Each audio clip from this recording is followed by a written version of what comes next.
Movie के start होते ही हमें एक कार ड्राइवर दिखाया जाता है जिसकी गाड़ी से एक हिरन टकरा गई थी। उस वक्त उस हिरन को देखकर ऐसा लग रहा था कि जैसे वो मर गई हो, लेकिन थोड़ी ही देर बाद वो हिरन अजीबोगरीब तरीके से मूवमेंट करके उठ जाती है और उसकी आईज नॉर्मल बिल्कुल भी नहीं लग रही थी। इसके बाद हम एक आदमी को देखते हैं जो एक बहुत बड़े फॉर्म का मैनेजर होता है। उसका नाम सीक्वू था। कुछ अर्सा पहले ही उसकी डिवोर्स हो चुकी थी, जिसकी वजह से वो अपनी छोटी बेटी का ठीक से ख्याल भी नहीं रख पाता था। नेक्स्ट डे उसकी बेटी का बर्थडे होता है। अपने बर्थडे पर उसकी बेटी जिद करती है कि वो उसे उसकी मदर से मिलवाने पोजान लेकर जाए और वो अपनी बेटी की बात पर एग्री भी हो जाता है और दोनों बाप बेटी एक ट्रेन पकड़कर पोजान के लिए चल पड़ते हैं। उस ट्रेन में और भी बहुत ज्यादा लोग थे, जिनमें एक वर्किंग क्लास हस्बैंड सेंगवा, उसकी प्रेग्नेंट वाइफ संग जियोंज, उनके अलावा एक हाई स्कूल बास्केटबॉल टीम थी। और जैसे ही ट्रेन का डोर ओपन होता है, एक लड़की वहाँ पर आती है जिसके पाँव पर किसी के काटने का निशान था और देखते ही देखते मौके पर वो लड़की एक ज़ॉम्बी में चेंज हो जाती है और ज़ॉम्बी बनते ही वो लड़की ट्रेन की एक अटेंडेंट को काट लेती है।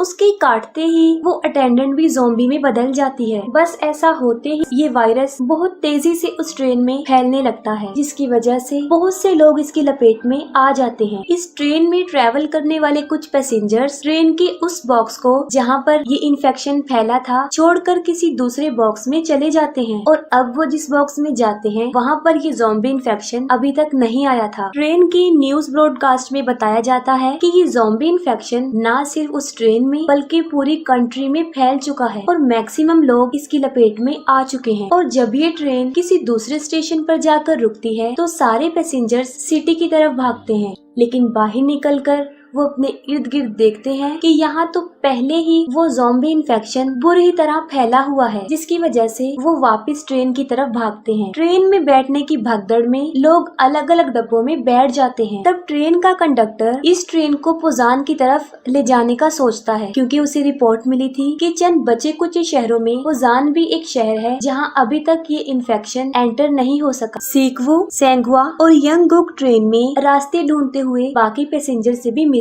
हैं और ये 6 के 6 लोग मिलकर ट्रेन के अगले वाले डब्बे में जाने की कोशिश करते हैं। उनकी इस कोशिश में उन्हें बहुत सारे ज़ॉम्बी से बचकर निकलना पड़ता है। अगले वाले डब्बे में और भी बहुत सारे लोग थे जो वहाँ पर सेफ बैठे थे और जब ये 6 लोग बड़ी मुश्किल से किसी तरह उस डब्बे तक पहुँच ही जाते हैं तो सेल्फिश COO यंग सुक उन्हें अंदर आने नहीं देता। उसका मानना था कि ये 6 लोग भी उस इन्फेक्शन का शिकार हो चुके हैं, जिसकी गर्ज से वो लोगों को भड़काता है और सब पैसेंजर्स उसकी बातों में आकर उन लोगों को अंदर आने नहीं देते। इस फाइट के दौरान सेंगवा और इनगिल खुद को उन ज़ॉम्बीज के आगे सेक्रीफाइस कर देते हैं ताकि इस दौरान उन चारों को ये मौका मिल सके कि वो दरवाजा खोलकर सेफ बॉक्स में चले जाएं। अंदर आ जाने के बाद COO उन चारों लोगों को चेम्बर में आइसोलेट करता है ताकि अगर ये इन्फेक्शन का शिकार हो चुके हों तो बाकी लोग इस इन्फेक्शन से बच सकें। दूसरी तरफ उन पैसेंजर्स में एक लड़की जो कि काफी अपसेट थी क्योंकि उसकी सिस्टर इनगिल अब एक ज़ॉम्बी बन चुकी थी और तब वो जानबूझकर उस दरवाजे को खोल देती है जहाँ पर इन्फेक्टेड लोग थे और बस ऐसा होते ही वहाँ तबाही मच जाती है। वो सारे ज़ॉम्बीज उस डब्बे में घुस जाते हैं और बचे हुए काफी लोगों को मार डालते हैं और बचते सिर्फ वही लोग हैं जिन्हें चेम्बर में आइसोलेट किया गया था और वो थे सीक्वू, सुआन और सियोंग।